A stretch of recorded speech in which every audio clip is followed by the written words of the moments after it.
Now, today's top stories and Power of 5 weather from News 5. Sponsored by Akron Children's Hospital.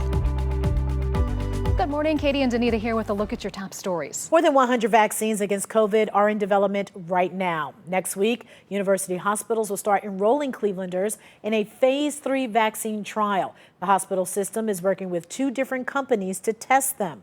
Right now, there are 8 vaccines around the world in phase 3 trials. That's the last step of testing before approval. A task force prepping Ohio for the general election will be meeting today. With the vote set for November 3rd, every Ohioan will be receiving an absentee ballot application soon. A group called the Center for Voter Information is also sending out ballot applications. Ohio Secretary of State says the forms are legitimate, but make sure you look them over carefully because some people have gotten ones with misspellings or ones that were addressed to other people. He says it is best to maybe just wait until the official forms come out from the state around Labor Day. For those who choose to vote in person in November, face coverings will not be required, just strongly recommended. Secretary of State Frank LaRose thinks any requirement would infringe on the right to vote. The mask recommendation is part of the safety plan he sent to the Ohio boards of elections. He urged Ohioans to sign up as poll workers because a shortage is expected this year.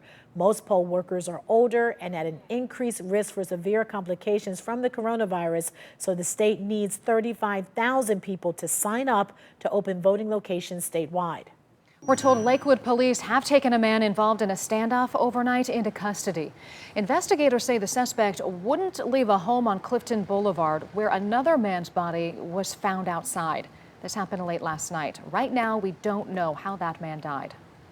The Akron man accused of setting multiple house fires that killed 9 people, including 5 children, says he wants new attorneys. Stanley Ford claims his current lawyers are working against him with Summit County prosecutors. His trial has already been postponed several times, but is now set to start in January. Help with food insecurity is available in Lorain this afternoon. The Second Harvest Food Bank will offer a drive-through pantry at Durling Middle School from 3:30 to 5:30. You can also find other community resources available right now on our News 5 app.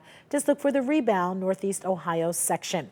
Now for a check on your weather, here's meteorologist Trent McGill. Thanks a lot. And between 3:30 and 5:30, we'll be in the mid-80s, maybe even upper 80s. It's going to be a bright and very warm day today. Hotter tomorrow, a couple more degrees added to that afternoon high. And then we got to start talking about a couple weekend storms. Today's storm chances still limited. We'll get a couple that pop up, isolated thunderstorms. Just because they're isolated doesn't mean they're going to be weak, though. I've got some heavy rain, gusty winds, frequent lightning with the strongest ones. It's possible to have all 3 of those with those strong storms that do pop up, but coverage is still going to be limited. Still doesn't mean strength is limited.